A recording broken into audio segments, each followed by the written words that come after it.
Assalamualaikum warahmatullahi wabarakatuh. Selamat datang di channel saya. Hari ini kita mencoba memetik pelajaran, memetik hikmah dari pertikaian antara habaib dengan kiai yang ada di Nusantara. Di mana di Kiai Nusantara ini ada Gus Fuad Pleret, Kiai Imaduddin, sedangkan di pihak habaib itu yang saya nggak berani menyebutkan, kalian nilai sendiri. Sebelum itu coba lihat cuplikan video ini. Berani nggak tes DNA? Berani nggak tes DNA? Islam datang, catat, dibawa oleh Wali Songo. Wahai pemuda-pemuda Garut, hai pemuda-pemudi Jawa Barat, hai pemuda-pemudi Pajajaran, hai putra-putri Siliwangi, hai putra-putri Sulawesi, hai putra-putri Maluku, hai putra-putri Papua, hai putra-putri Nusa Tenggara, hai putra-putri Bali, hai putra-putri Madura, hai putra-putri Tanah Jawa. Kalian adalah pewaris-pewaris negeri Indonesia ini. Jangan sampai kalian di negeri kalian sendiri yang direbut dari penjajah dengan darah-darah kakek-kakek kalian sendiri. Kemudian negeri ini, kehormatan kalian, kalian gadaikan, kalian jadikan hal yang menghinakan daripada perjuangan kakek-kakek kalian sendiri. Jangan menjadi budak dari bangsa-bangsa selain kalian. Ahwal memuliakan Habib itu wajib. Tapi kalau Habib menuntut untuk dihormati, kurang ajar namanya. Kan itu. Ini harus paham ilmunya. Kalau sudah dihormati nggak tahu diri, ya udah tinggal pergi aja. Emang gue pikirin kan itu. Emang cuma lu aja yang Habib, kan itu. Kita nggak dihitung Habib, kan itu kan. Makanya saya nggak pernah marah dengan isu-isu Itu tadi kita si A, si B, itu si C, tadi dan lain sebagainya. beberapa cuplikan Saya nggak yang pernah sudah marah. kita lihat. Itu tadi dari cuplikan video tadi saya berpendapat, oke, kita sudah melihat videonya.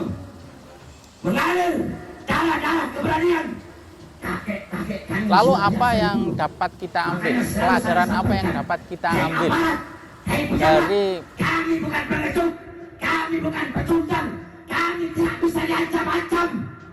Caranya untuk membela anak cucu Rasulullah yang berjuang di jalan Allah Subhanahu wa taala. Oke, kita sudah melihat cuplikan videonya. Lalu apa yang dapat kita ambil hikmah atau pelajaran dari pertikaian antara Habib dengan Kiai ini? Pelajaran yang pertama yang dapat kita ambil, yang dapat kita petik, yaitu tentang berbuat baik. Begitu besarnya dampak dari berbuat baik ini. Kita ambil contoh perilaku Kanjeng Nabi Muhammad kepada seorang kafir yang buta. Di mana orang kafir yang buta ini mengolok-olok Kanjeng Nabi Muhammad. Tetapi apa balasannya Kanjeng Nabi Muhammad? Kanjeng Nabi Muhammad memberi balasan berbuat baik, memberikan asupan makanan kepada si kafir yang buta ini. Terus dilakukan.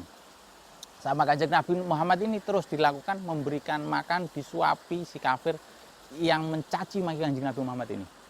Lama-lama si kafir yang buta ini masuk Islam.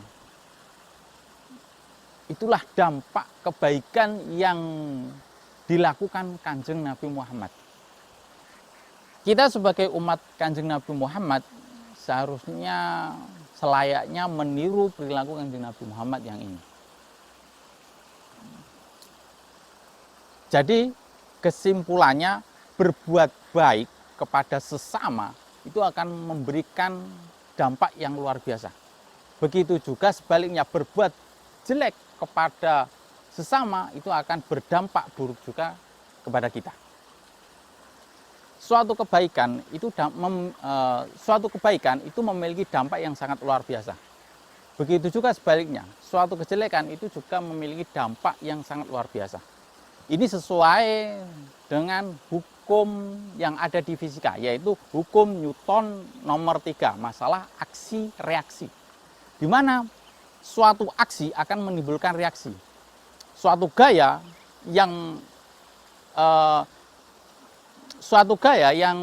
diberikan kepada suatu benda, maka benda tersebut akan melakukan yang namanya reaksi, timbal balik, gaya reaksi. Jadi ketika kita mengeluarkan aksi, maka akan menimbulkan reaksi. Itulah hukum Newton ketiga. Kalau kita hubungkan dengan pertikaian tadi, peristiwa pertikaian antara Habib tentang pertikaian antara Habaib dengan kiai yang ada di Indonesia tadi, kalau kita mencaci maki kepada seseorang, maka seseorang tersebut akan balik, istilahnya tidak suka dengan kita.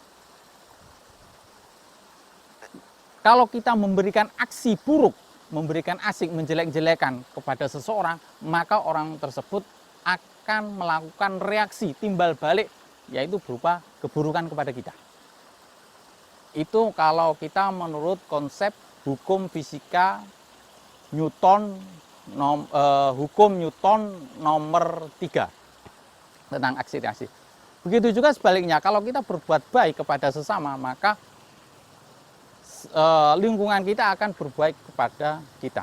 Hukum Newton nomor 3 ini tentang aksi reaksi ini tidak hanya kepada sesama manusia, tetapi dengan lingkungan pun juga seperti itu. Kalau kita berbuat baik kepada lingkungan, maka lingkungan akan berbuat baik kepada kita, akan melakukan reaksi berbuat baik kepada kita. Begitu juga sebaliknya, kalau kita melakukan aksi yang menjelekkan, yang memperburuk alam, maka alam memberikan reaksi yang buruk juga kepada kita. Contohnya, kita melakukan aksi buang sampah sembarangan di sungai sebanyak-banyaknya. Kita melakukan aksi buruk kepada alam, maka alam akan memberikan reaksi kepada kita. Bisa saja berupa banjir. Kalau kita berbuat, dan begitu juga sebaliknya, kalau kita berbuat baik kepada alam, menjaga kebersihan, terus tidak buang sampah sembarangan, tidak dibuang ke sungai, insya Allah alam akan memberikan reaksi kepada kita yang baik juga.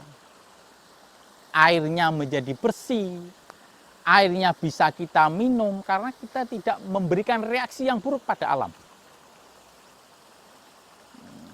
Jadi hukum Newton ketiga ini tidak hanya digunakan dalam fisika, tetapi bisa digunakan dalam kehidupan sehari-hari.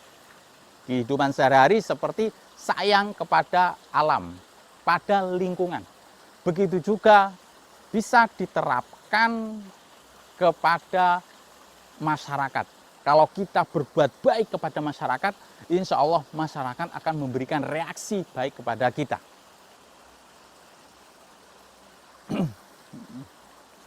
Kita kembali ke masalah tadi, ke masalah pertikaian antara Habib dan Kiai. Kita lihat, yang saya lihat dari pandangan saya sendiri, kenapa masyarakat Indonesia itu mendukung Gus Fuad Pleret dan Kiai Imaduddin. Ini mereka, kalau saya baca komentar-komentar yang ada di sosmed, yang ada di YouTube, itu mengarahnya ke oknum Habib yang menjelek-jelekan masyarakat pribumi. Akhirnya mereka, masyarakat pribumi yang merasa dijelek-jelekan, bereaksi, memberikan reaksi, tidak suka, akhirnya membenci kepada si Habib tersebut. Hal ini bisa dilihat dari Habib yang lain. Coba saja lihat Habib Ja'far, Habib Quraisy Shihab, di mana Habib Ja'far ini ketika